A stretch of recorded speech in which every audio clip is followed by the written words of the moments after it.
comment on se fixe des objectifs irréalistes et comment on arrive à se fixer des objectifs réalistes. Et là, vous allez voir comment le cerveau s'embourbe et comment c'est extraordinairement facile de se perdre et d'échouer sa perte de poids. Alors, vous êtes prêts, vous allez probablement vous reconnaître là-dedans.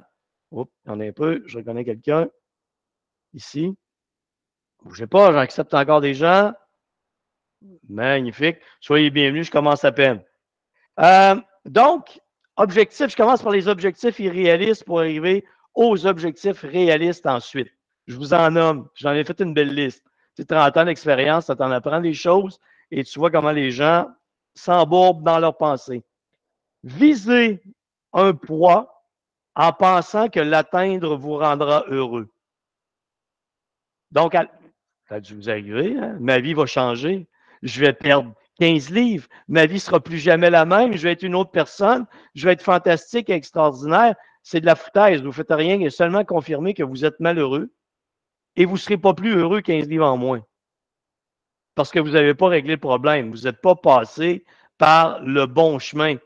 Et ça, quand j'entends quelqu'un qui me dit, Denis, ça va aller vraiment mieux dans ma vie quand je vais perdre 10 livres, et non, je sais qu'on n'est pas sur la bonne voie parce que la personne va toujours faire, ça c'est un écart. Je suis ici malheureux. Je pense que je vais être heureux 10 livres en moins plus tard. Okay? Mais dites-vous que ça ne sera jamais heureux parce que même si la personne se rapproche, elle va toujours craindre de jamais y arriver. Pourquoi? Parce qu'elle ne veut pas être malheureuse. Mais elle est malheureuse tout le long qu'elle maigrit. Donc, ça ne fonctionne pas. Je ne sais pas si cette explication-là est assez claire, mais ça se voit très bien dans le langage. Vous maigrissez, vous n'êtes jamais content et oh mon Dieu, est-ce que je vais revenir en arrière? C'est un objectif irréaliste parce que c'est abstrait, c'est vague, il n'y a rien de concret. Je vais vous le donner, puis je le répète souvent cet exemple-là, parce que c'est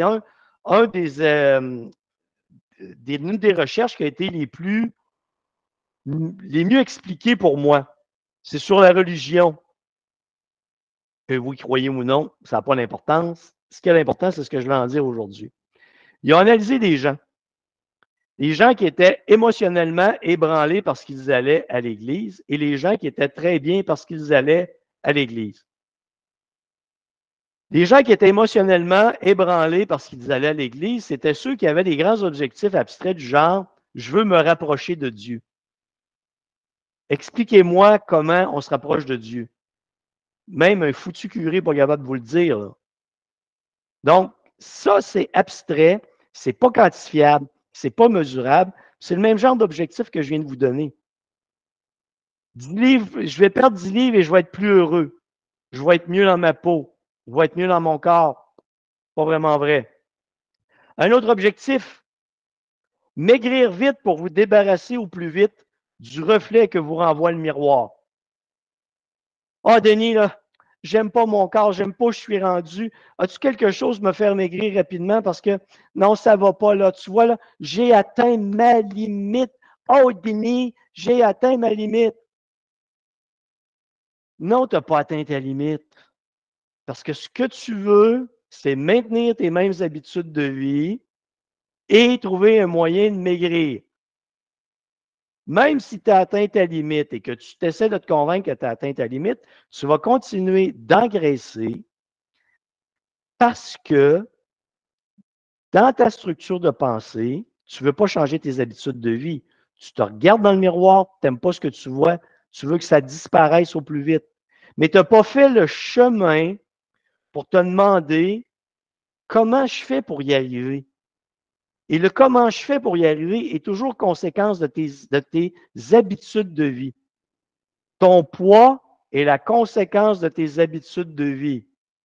Je le sais très bien qu'aujourd'hui, dans ce monde de woke, où il y a des woke partout, on ne peut plus dire un petit gros qui est gros parce qu'il se goinfre. On ne peut plus dire un dodu qui n'a pas de sens parce que ça va y faire de la peine. Mais la réalité, ça ne change pas la réalité. Ne bougez pas, je vais aller voir qui allume son micro parce que ça me dérange. Ça ne change pas la réalité. La réalité va toujours être ton poids est la conséquence de tes comportements. Il n'y a pas d'autre chose. Aujourd'hui, oh, Denis, je reçois un mail. Denis, je suis en préménopause et j'ai des problèmes de santé qui sont tels et tels et tels. Est-ce que je pourrais maigrir, mais je crois que je n'y arriverai pas? Écoute, j'ai plein de clientes en préménopause, j'ai plein de clientes en préménopause qui changent leurs habitudes de vie et qui réussissent à maigrir et qui ont d'autres problèmes de santé. Malgré tout ce qui va se passer dans ta vie, ton poids est la conséquence de tes habitudes de vie, de tes comportements. À moins que tu aies des problèmes de glande thyroïde et que tu ne sois pas sous contrôle, là, c'est autre chose. Mais la réalité, c'est si tu as une santé relativement fonctionnelle et tu changes tes habitudes de vie, tu vas tout améliorer. Donc, si ce que tu n'aimes pas voir dans le miroir te conduit à vouloir perdre du poids, tu n'y arriveras pas. L'objectif négatif. Ça, c'est quelqu'un qui a maigri et sa seule obsession dans la vie, son seul objectif, c'est de ne pas reprendre le poids perdu. Tout ce qu'il fait est une obsession. Tout ce qu'il fait, il craint de reprendre du poids perdu, sur le poids que la personne a perdu. Donc, qu'est-ce qu'elle fait? Si elle a perdu du poids en s'entraînant en imbécile, à haute intensité tout le temps, et en s'épuisant, et qu'elle se prive de nourriture, qu'est-ce qu'elle va faire? Elle va essayer de maintenir ça même si elle en souffre. Parce que sa crainte, c'est de revenir en arrière. C'est une vie de merde. Qui veut vivre là-dedans? Pensez-y. La torture mentale. Ça n'a pas de sens. Vous l'avez probablement été là-dedans. Si vous êtes là à soir, là, vous avez probablement rencontré ça, cet aspect-là. Pensez-vous que c'est une vie agréable? Mais non, c'est de la merde. Ça n'a pas de bon sens. Personne ne devrait vivre de même. Ça, c'est mon cheval de bataille depuis des années. Le prochain objectif, à ne pas poursuivre, irréaliste, manger le moins de calories possible et en dépenser le plus possible à l'exercice. Des diètes, l'exercice de haute intensité, s'épuiser. Excusez-moi, là. Bougez pas. Quelqu'un qui active son micro. Merci. Et voilà, c'est réglé. Ça n'a pas de sens. C'est toujours la même rengaine. Écoutez, ça fait 30 ans que je suis dans le domaine, ça fait 30 ans que j'entends ça. Et ça perdure encore. Donc, l'objectif pour les gens, c'est de moins manger de calories et de s'entraîner le plus possible. Encore une fois, pensez à l'obsession. Pensez à la maladie mentale que ça devient. Pensez que jour après jour, tu t'épuises parce que tu ne peux pas être bien dans ta peau, là. Tu ne peux pas être bien physiquement, mentalement, si tu es en privation de nourriture et que tu t'épuises à l'entraînement. La seule chose qui puisse arriver, c'est que tu entres en dépression ou en burn-out ou en épuisement. Tu ne peux pas être bien. C'est encore ça, c'est un objectif de merde, totalement irréaliste. Pour les lâches, chercher une diète miracle qui réglera tous tes problèmes. Les gens qui ne veulent pas changer d'habitude de vie, mais qui ne veulent plus le poids qu'ils ont, ben, qu'est-ce qu'ils font? Ils cherchent une approche miracle. Ou ils n'auront pas à changer leurs habitudes de vie. Ou ils vont faire quelques tweaks, là, quelques petites modifications, et qui vont arriver à perdre 1 ou 2 livres, ils vont s'échapper, ils vont revenir en arrière, ça joue au yo-yo avec leur poids. Ça, c'est une autre manière de déchouer sa perte de poids tout le temps. Ah oui, celle-là, je l'aime beaucoup aussi. Ça a dû vous arriver. Cherchez une preuve de vos progrès en vous pesant tous les jours. Il y en a dans vous autres qui avez dû vous peser tous les jours pendant un certain temps. Oh mon Dieu! Il y en a qui se pèsent 2 fois par jour. Ils se lèvent le matin, ils se pèsent. Ils ne savent pas que le poids varie de 3 livres d'une journée. Ils se repèsent le soir. Oh mon Dieu, j'ai engraissé. Oh, j'ai engraissé, je vais manger moins. Alors, il faut que je fasse attention. Plus de sucreries, plus ci, plus ça. C'est toute une structure d'analyse, de mentalité qui fait qu'une perte de poids ne peut pas durer dans ces conditions. Il n'y a pas de réflexion.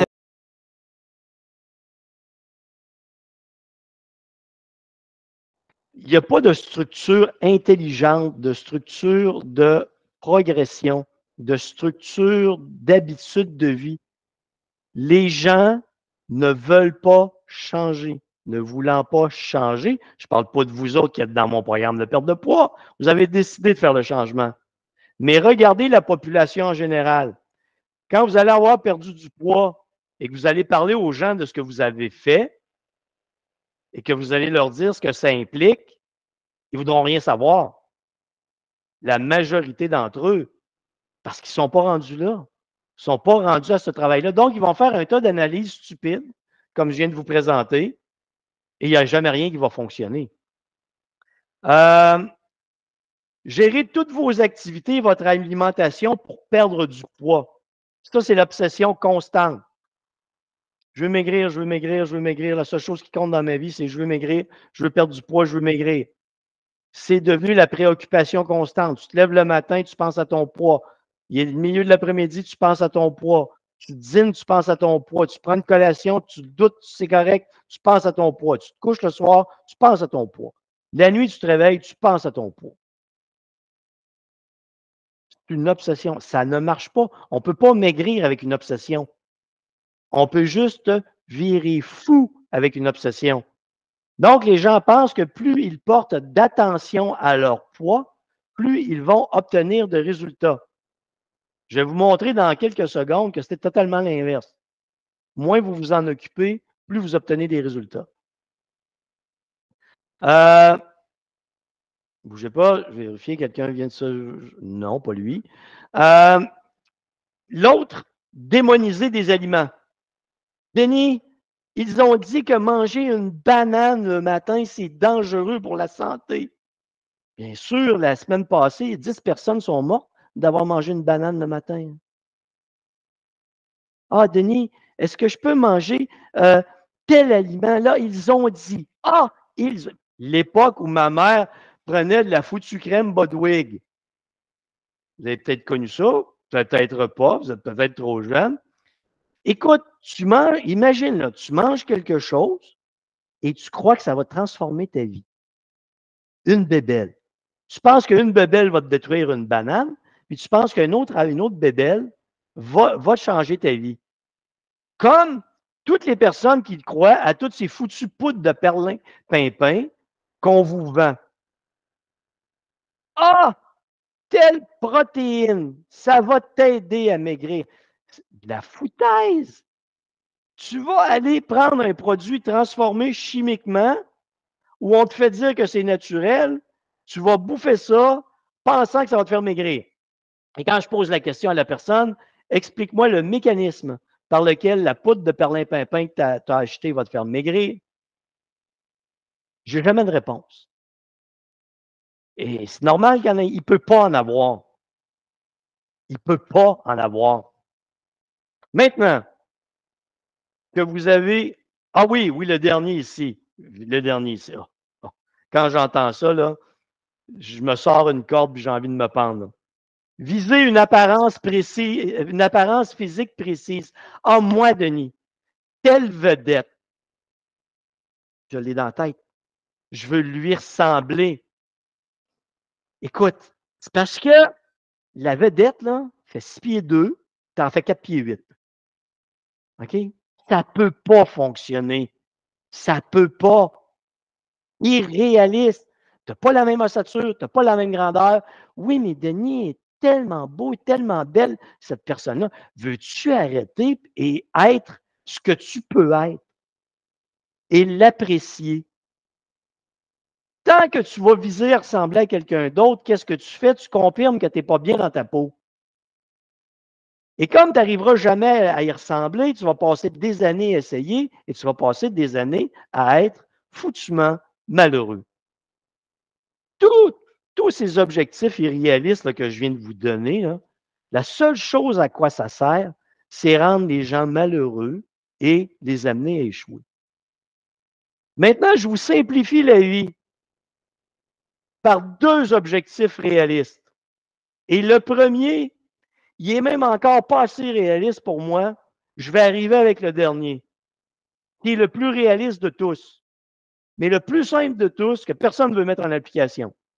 Donc, le premier objectif réaliste, c'est déterminer ta perte de poids en fonction de ta masse osseuse et musculaire.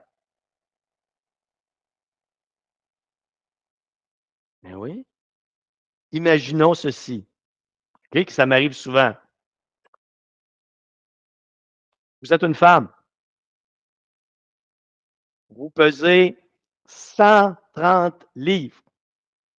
Je mesure votre masse osseuse et musculaire. Il y en a pour 105 livres.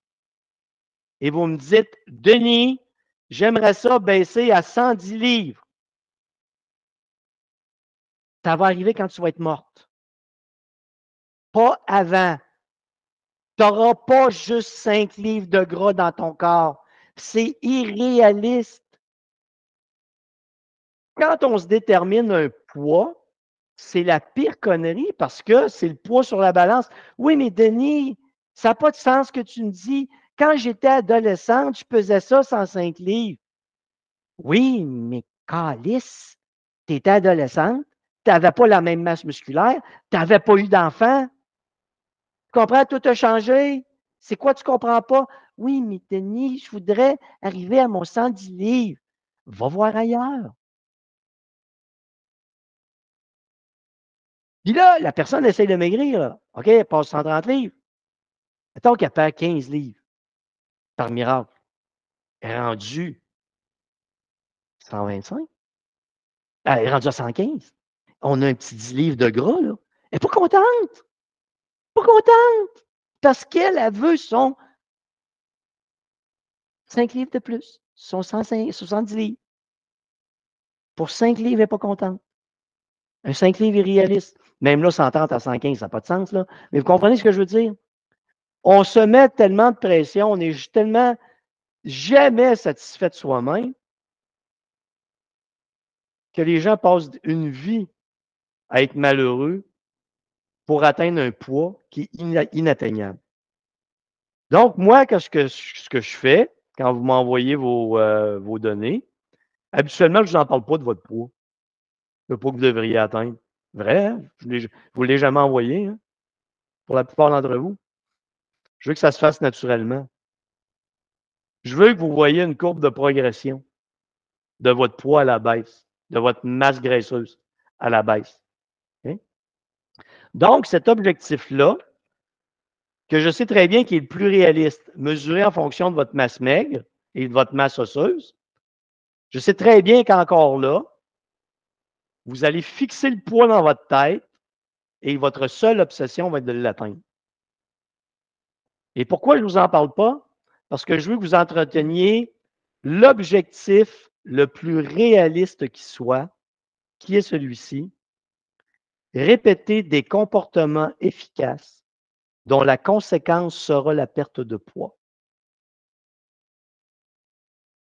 C'est quoi, je vous demande? Apport en calories, apport en protéines, apport en lipides, apport en glucides. Exercice cardio de basse intensité, exercice musculaire de basse intensité. Alimentation, si je résume à deux, alimentation, exercice. C'est sûr, il y a de la gestion du stress, gestion du sommeil, il y a un aspect de vie, là, vous comprenez? Mais un coup, vous vous êtes mis à maigrir, un coup, vous avez perdu 1 livre. Vous avez la recette pour maigrir. Vous la répétez indéfiniment jusqu'à l'atteinte de votre poids santé. Il est où le rapport du poids là-dedans? Il est à la fin. C'est les conséquences. Que tout ce que j'ai à faire dans ma vie, c'est de répéter des comportements. Et plus je répète ces comportements, plus ils deviennent efficaces. Et plus ça perdure dans le temps, les résultats. Vous sortez de votre tête tous les objectifs débiles que je viens de vous donner dans mes 4 cartons d'avant, ici, là. Et à la fin, vous résumez ça à, sur votre réfrigérateur ou sur le coin de votre ordinateur, quels sont les 2 ou 3 comportements que je dois répéter à tous les jours pour atteindre mon objectif. Et là, tu te lèves à chaque matin et te dis, ah, aujourd'hui, 25 minutes de marche. Oh, quel bonheur! Sans épuisement, sans fatigue. Tout ça va fonctionner. Magnifique. Oh, demain matin, petite séance d'étirement. Wow! Pas de sueur à grosses gouttes, pas d'épuisement. OK. Je remplis mon journal alimentaire, petit écart dans calories, protéines, lipides, glucides, dans la normale de ce que Denis me présente, c'est réglé. Je me pèse une fois par semaine, j'observe la courbe et tout fonctionne. Je vous le dis, écoutez bien ça, là. Ça, il faut que cette phrase-là vous reste dans la tête pour le reste de votre vie. OK? Vous ne pouvez pas contrôler consciemment un processus qui est subconscient. Perdre du poids, c'est vos cellules adipeuses qui libèrent du gras, qui s'en vont dans vos autres cellules pour production d'énergie. Vous êtes incapable de contrôler ça consciemment. Vous n'avez jamais eu conscience que la cellule adipeuse qui est ici, là, elle a envoyé du gras puis qui s'est en allé dans votre épaule pour la production d'énergie. Là. Tout ça, c'est subconscient. Vous aurez beau forcer avec tous vos objectifs débiles de faut pas que je mange ci, faut que je mange ça, faut que je fasse attention à ci, je peux pas faire ci, je peux pas manger de banane, faudrait que je mange je prenne de la poudre de perlimpinpin un peu plus, faut que je prenne des calories. Ouais, mais tout ça, là, ça n'impose que du stress, ça n'impose que de la folie, ça n'impose qu'un processus conscient qui n'a aucun impact, sauf un impact négatif sur le processus subconscient qui est la perte de poids. Une fois que vous placez votre corps dans les conditions idéales, avec répéter des comportements efficaces dont la conséquence est la perte de poids, consciemment, la seule chose sur laquelle vous pouvez vous concentrer, ce sont les comportements. Après ça, les comportements vont avoir un impact physiologique, métabolique. Mais ça, vous n'avez pas de contrôle là-dessus. Vous offrez à votre corps les meilleures conditions possibles et vous le laissez réagir. Vous arrêtez d'y penser. Hein? La seule affaire que vous avez à penser, c'est de vous lever le matin. Ah, entraînement musculaire aujourd'hui. 1425 calories, tant de grammes de protéines, lipides, glucides. Merci, c'est réglé. Ah, grosse journée, un peu de stress aujourd'hui. Parfait. Je vais me prendre un petit 20 minutes de repos. Relaxation, méditation. Je vais baisser les hormones de stress, baisser l'impact négatif sur mon métabolisme. Et c'est réglé. Le seul contrôle conscient que vous avez, c'est sur vos comportements. Et le reste est subconscient. Et tout ce que les gens font dans leur vie, c'est d'avoir des objectifs irréalistes qui ne font que rendre fous, obsédés, cinglés, malheureux, anxieux, dépressifs et malheureux. Prouvez-moi que j'ai tort. Ça fait 30 ans que je fais ça, ça fait 30 ans que je le vois. Vous le savez, vous êtes passé par là, vous aussi. Alors, la vie doit être effectuée de la façon la plus simple possible.